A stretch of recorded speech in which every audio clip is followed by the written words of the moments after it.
Jason DeRusha. Welcome to 734 from WCCO. Glad to be with you on this Tuesday morning. Katie Steiner just polishing up the forecast for you, so let's get you started with today's weather. It's gross. It's more just frigid.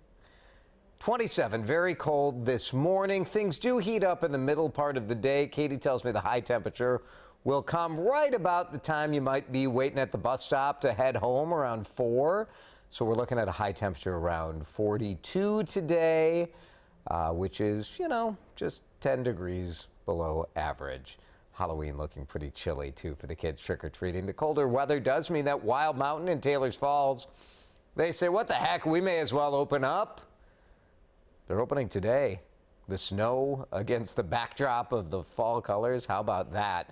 So Taylor's Falls going to open if you're in the mood to ski. 3 p.m. today is when that gets going. Ski and snowboard area will have 2 rope tows, a terrain park up and running. They're hoping to open a run and a chairlift on Friday. Let's talk about this. We know kids are going to be working hard for that Halloween candy this week. And as a dad, it's not bad for me either. 78% of parents own up to stealing candy from their kids' trick-or-treat stash. More than a quarter say they end up eating more sweets than their kid eats. It's according to a survey from a savings website, topcashback.com. So the question is this, and we talked about this on mid-morning yesterday. It was very controversial, very heated. Is it okay for parents to steal their kids' candy? I say it's fine. Those kids wouldn't even be alive if it wasn't for you parents. So help yourself. Watch it on Facebook. Leave a comment here on the CCO page. We'll read through a few in a moment. Authorities have shut down production at a Minnesota company amid some concerns about lead poisoning among plant workers' children. State agencies saying Water Gremlin hasn't done enough to limit workers' exposure to lead dust at its White Bear Township facility. At least 12 children of employees have been tested and found with elevated blood levels of lead. One of those kids is Amber Curry's daughter. Curry's husband worked at Water Gremlin. She says during his employment, she had no idea what was necessary to keep her home and her children safe. My husband has had his blood checked, yes, but all they do is send a letter saying you need to wash your hands, you need to not go outside on your breaks, but that's not the only way you're going to prevent the lead from spreading. They should have showers for them to shower and completely change clothes there so it doesn't even leave the building.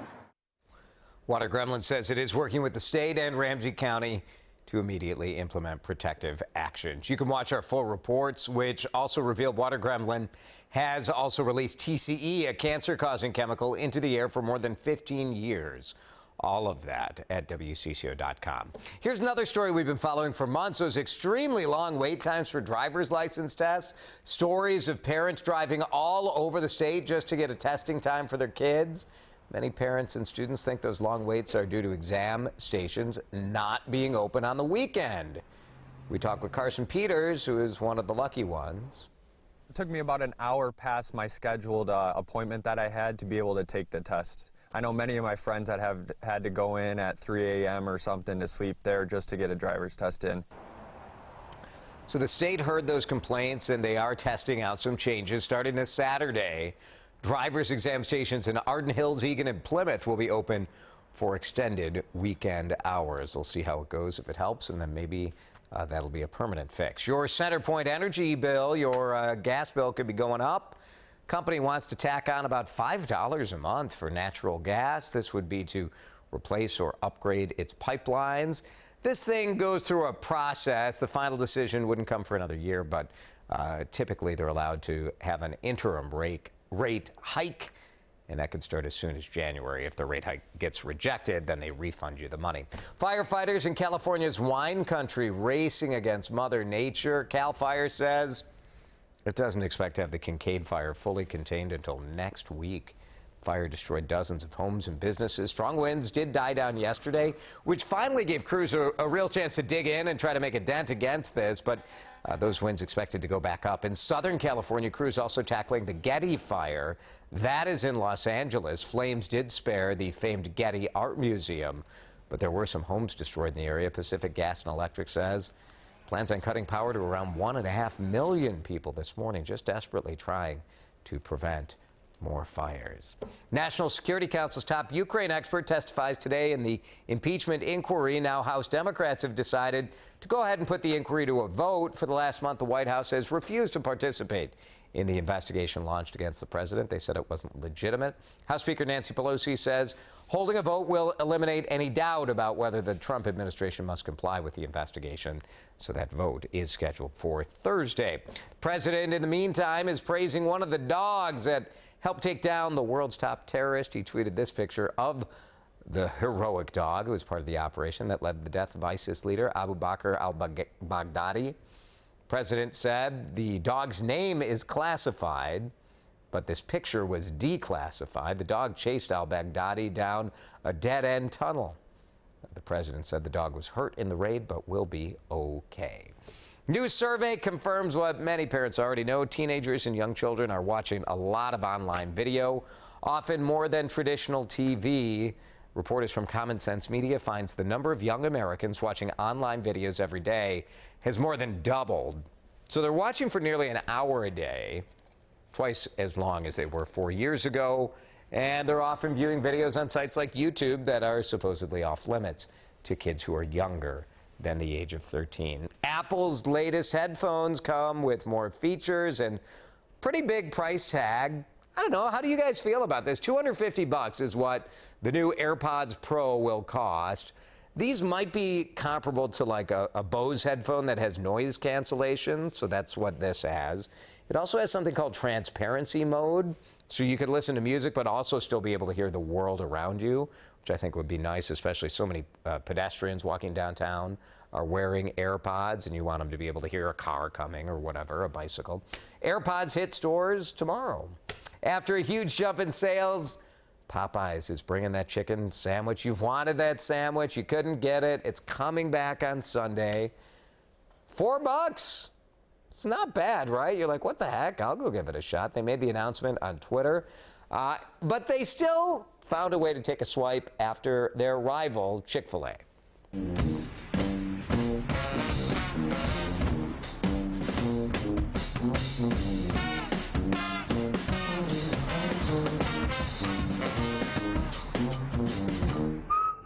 It's pretty good. The sandwich is back on Sunday. Chick-fil-A, of course, closed on Sunday. It is National Cat Day, and we've got a cat for you. The internet loving a 25-pound cat from Washington who maybe needs to shed a few pounds. This is Cinderblock. Her previous owner couldn't take care of her anymore, so brought the 8-year-old cat to a vet hospital, and the staff is like, all right, we got to get this cat in shape. Here's a underwater treadmill. You got to go easy on Cinderblock's joints. Are you working out? It's quite a workout. The one-leg Cinderblock workout. Look forward for me to launch my website, Cinderblock Inspired, with workouts where you only have to use one leg. Oh, good girl. The vet is killing me. Oh, good girl there. That's good work. That is good work. All right, enough of that. Let's get back to today's talker. We're talking about stealing kids' Halloween candy. WCCO's digital guy, Cole, who's just mortified to hear now maybe his candy was being stolen as a child by your parents. I don't doubt it. There's trickery too, like the way you have to like cover it up so your kid doesn't bust you. Yeah, you'd hope the parents would just eat all the nasty candy. No, so like my kids like the gummy candies, like the Skittles, that sort of stuff, and so we just eat the chocolate. Yeah, they don't care. It's a system you got going. We have a system. What are the people saying? We did a quick poll on our website, and we have 75% of parents saying that it is okay.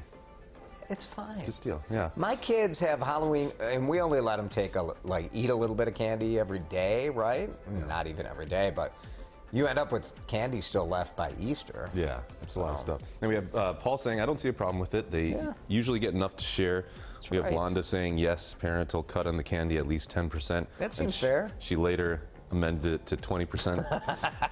It's a tax. Yeah. It's just a little tax. We let these little brats live in our house for free. There you you can go. give us some candy. Then we have Becca saying, of course it's okay, no kid needs all that candy. Parents don't need it either, but if we share it, it's not so bad. Yeah, then it's fine. We're doing it. You know what? We're doing it for the kids. Here you go. That's why we do this as well. It's for the kids. the 734 from WCCO. Christian will probably be back with you tomorrow. Who knows? You might be stuck with me again. Thanks for hanging out. CCO, always your best home for mobile news. We'll see you tomorrow at 734.